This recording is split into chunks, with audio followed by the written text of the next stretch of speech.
Hi guys, I'm China. And I'm James. And welcome to another episode of Moments with the Millers.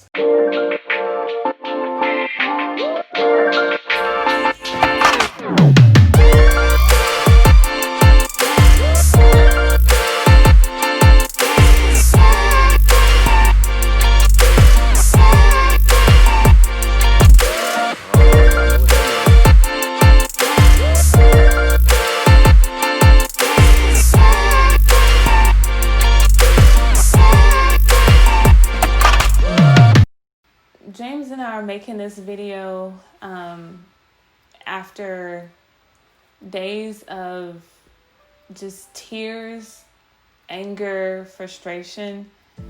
I know me personally, for the past 2 weeks or so, I have been on a roller coaster of emotions. My mental health has been tested due to everything that's going on, and so we wanted to make this video, kind of in a sober state, to where we can articulate our thoughts and feelings about this, because we don't want that to get in the way. Like, we don't want what we've been dealing with internally to get in the way of the message that we want to get through this video. I've had a lot of time of contemplation and just reflection and soul searching and making sure I don't become the hate that I am resisting. Making sure I don't embody that and become bitter, because it's so easy after it has happened to you for so long. And I'm not just speaking in abstract, because if it is happening to my brothers and sisters, it's happening to me. And my experience has become their experience. I didn't know these people. I didn't have a relationship with them. But for me to see another black man that looks like me be crying for his dead mother, my mother is also dead, with a knee on his neck for over 8 minutes, that type of pain, that type of oppression, it's important to know that we are for all people. We love all people. But right now, we're specifically talking about the pandemic that we're dealing with as a race of people. For the African American community, the African American experience. And we both have a lot of white friends and a lot of white colleagues and people of other ethnicities and other races, and we love them dearly. As a matter of fact, some of my closest friends in the earth are white, and they're like family to me. But the reality of it is, a lot of people, they're not really able to speak to our plight or even to our experience. But my thing is, at least speak to your privilege, because that is not a luxury that we can afford. We can't afford to be silent now. We can't afford to continue to sweep it under the rug. Sweep it under the rug. Help me out, baby. That's good. Sweep it under a rug. We have to be willing to speak truth and love, and also be willing to call people out and to call it out for what it is. And racism, of course, I'm a believer, I'm a pastor, I'm a leader, I'm a husband, a brother, a friend to so many, and I can't imagine the pain and the devastation that a lot of these families are facing. And when I look at my life and when I look at my journey, I realize that it could have been me. That is one thing. The thought that it could have been me, and am I next?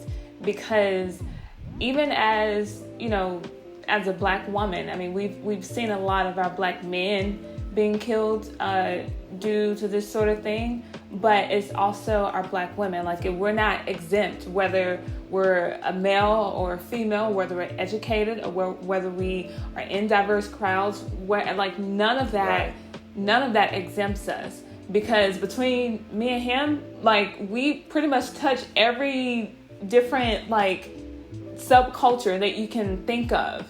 But we've both been pulled over. We've both experienced racism in the workplace. We've both experienced microaggressions.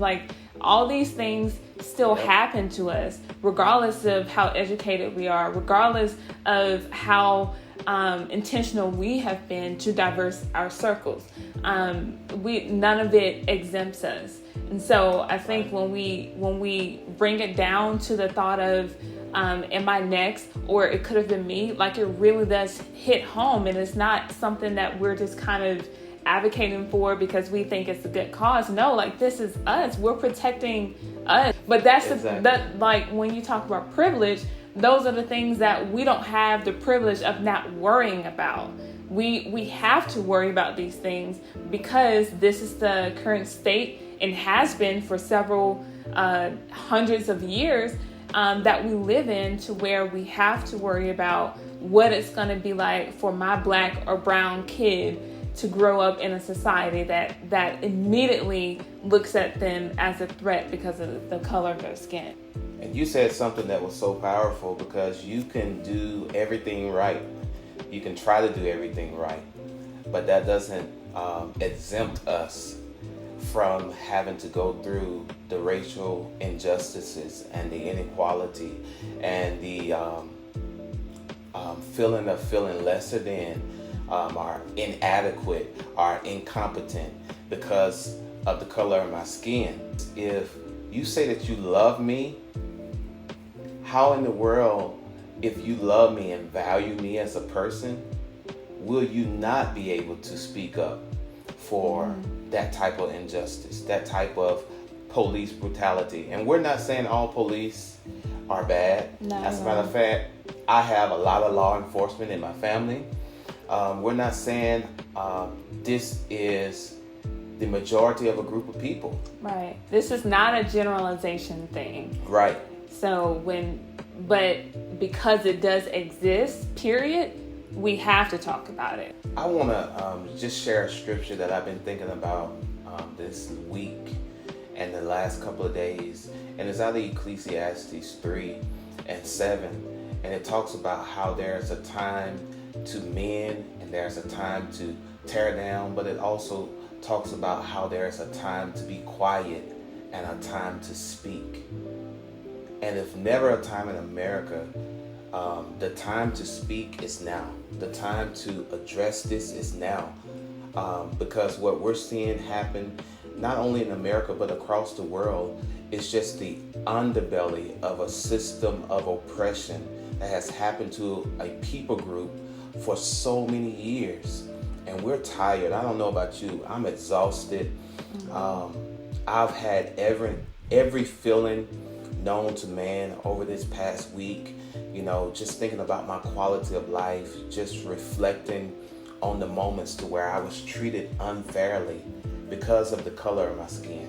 You cannot speak to my pain if you don't even care enough to learn my story. Yeah. And don't assume that you know who I am, or that you know my plight in America as a African American man, and you don't even sit down to ask questions. Right. And see, sometimes you may not know what to say, but even the ministry of presence, even reaching out. See, what I can appreciate even over the last couple of weeks is having some of my white friends reach out to me. They call me, they FaceTime me. Hey, James, are you okay? What's going on with you in China? How's your family, man? I just want to hear your heart. I want to let you know that your life matters. You mean the world to me, because a lot of them, I rushed to their rescue. I counseled them. I advised them. I prayed for them. I showed up to their mother's funerals and their family members' funerals. I was there for them when they needed me. I championed them. I pushed them, and I loved on them. And so my thing is, when you see this happening to me, I'm really able to see now who cares. Who cares about me and my plight in America. And I think a lot of it also has to do with people either don't want to, I guess, acknowledge that racism exists, or they just are oblivious to the whole thing and think that we live in, a great America to where that, it's remote. It happened years ago. We're past that. And so I've been running across, people in both groups, because there's a lot of people that they see the things on the news now and it's in the public and we're seeing it all over social media, graphic content, all of that. and they're surprised by it. And I'm just like, have y'all been living under a rock? But to be honest, is that, and I think I saw Will Smith say this on some quote or something. It's not that racism has just started. Like it's always been here. It's just being filmed now. People are taking the liberties to take out their phone and sharing it, via social media, via Instagram Live, like everything. We're able to see it, and so when people do come across it, they're surprised by it. And my thing is, I don't want it to be that anyone is surprised by it, whether it's because Black people could be surprised by it too. Yeah. Because we have been oppressed so much for so long in a system that was set up never to benefit us, to where we want to be hopeful that things are different. We want to be hopeful that we're past this. And so when we see it, on social media, we're like, dang, another one. Like we thought we made some progress when Obama was in office, or we thought we made progress when this happened. But and not to say that we haven't, we have, but it just feels like this never-ending cycle. Like once something great happens, something else happens or comes along to where we feel like we've just come back like 3 steps. Exactly. And the reality of it is, even with you saying that, babe, it just made me think about the fact that racism is sin. Racism is sin, and we have to call it what it is. And I'm a believer. I am a God-fearing man. But what's so shocking to me is believers not speaking out against the oppression of a people group. Because I can't think of one person or people group in the earth that God does not love and that God did not create. Yeah. And that even includes my enemies. That even includes the people that don't like me. Can I speak well of you even if you speak ill of me? Can I bless you even if you curse me? That's God always redirects me back to the gospel. And we're not saying it's everybody, but what we are saying is that it is something that you can do. Even if you're not called to speak, be called to act, be called to care, be called to show compassion, be called to a civic duty, be called to push legislation that's going to help us. And just because we're speaking out, what we cannot do is we cannot afford to vilify or demonize an oppressed group of people. Because not only is he the God of the oppressed, but he's also the God of the oppressors. The scripture comes to mind, faith without works is dead. Come on, baby. You better quote that scripture. So we know that prayer works. We know that, we have to pray without ceasing. Like that's a no-brainer. But at this point in time, we have to put in the work. And what that work looks like is you using your voice, you speaking to your sphere of influence, your family, your immediate family, or friends, or whomever, and speaking up against injustice. It's protesting. It's getting on the phone, like James said, and calling legislature and contacting different nonprofits who are fighting against this. Like whatever that looks like, there are resources all over the internet, all over, like Kevin Stage would say, all over Al Gore's internet, to where you can find it. Like there's never been a time to where we have so much information at our fingertips, literally at our fingertips. And you could learn so much about our history, so much about all of the years of oppression, why all of this matters. There's documentaries, there's vetted philosophers who have done research on, all of that is so available. And if you have a Netflix subscription, you can get on there now. This is not sponsored, by the way. You can get on there now and watch The 13th, watch The Help, watch When They See Us. Like we all need of that. Sponsorship Netflix. Yes, but we're not turning it down. So if you want to, but no, there's so much out there that you can get your hands on and do the research. And I love that, because what you're saying is we have to be responsible in educating ourselves. Mm-hmm. I have to be responsible in educating myself. And so we all have to take that type of ownership.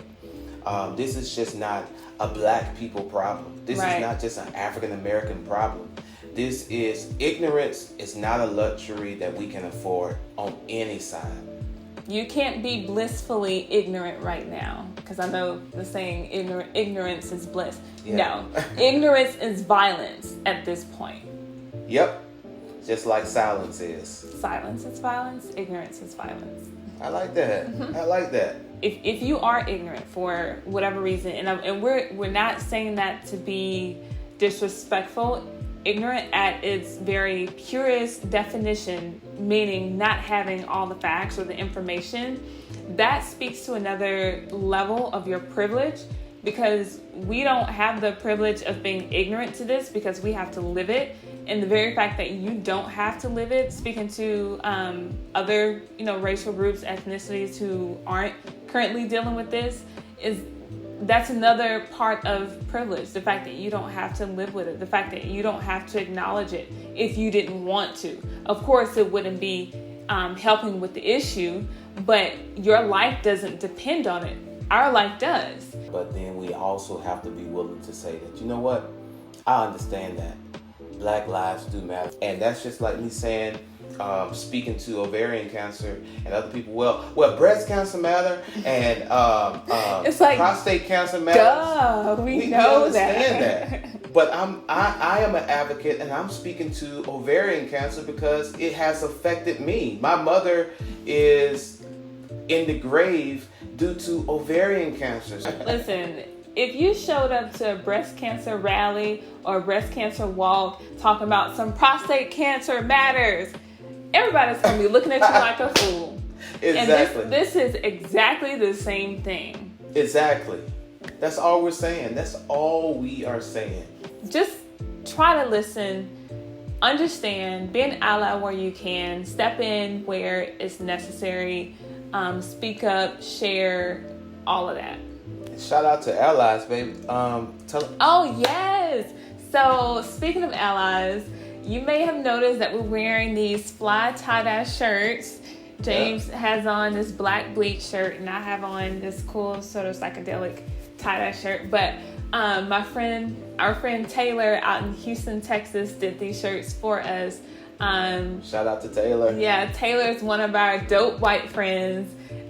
She has been a friend and a sister to me for several years, and she, even before all of this, has always been that person that sees you, acknowledges you, and I mean, just like, she's not one of those people that's like, I look at you and I don't see color. No, she looks at me, she sees my color, and she thinks it's dope. Like, babe, I'm sorry to interrupt you. Please do not say that.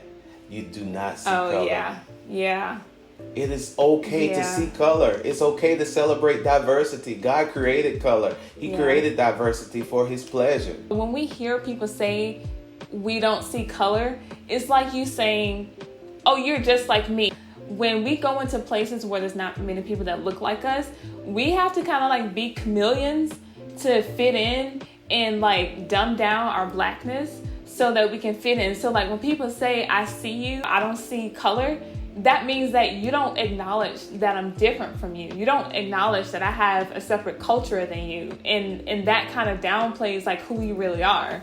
And it's okay for us to be different. It's okay for you to be different. Right. Our difference is not our sentence. It actually speaks to our significance. Mm-hmm. So we can go on and we can talk all day about just, we have this type of discussion all the time here at the house, and we're constantly talking. And so we're just so glad that you are here and that you took the time to listen, that you took the time to engage. If you need more resources or want to know more, reach out to us. If you know of any resources, feel free to leave some in the comments. I mean, we're not the end all be all to this movement. So if we're lifelong students, you right about it. So if there's other people that are doing stuff, if you're doing something and you want others to get involved, leave a comment below, share it with somebody who's interested, and let's just keep the dialogue going. And let's just, continue to do our part to step up and be a part of that change that we were talking. This is something that we believe in strongly. This is something that we're an advocate for. We're looking for allies. We're looking for different people to join us, to join forces with us. Because as my wife said, we're not the end all be all. We don't have all of the answers. We're in this thing together. And we're looking for other people that we can learn from and grow with and do life with intentionally. Yeah. Because the only way that we're really going to get through this together is all parties have to be intentional. Okay, guys, we've shared enough for now. Don't forget to like, comment, and subscribe. And we'll see you on the next one. Yes. Peace. Peace.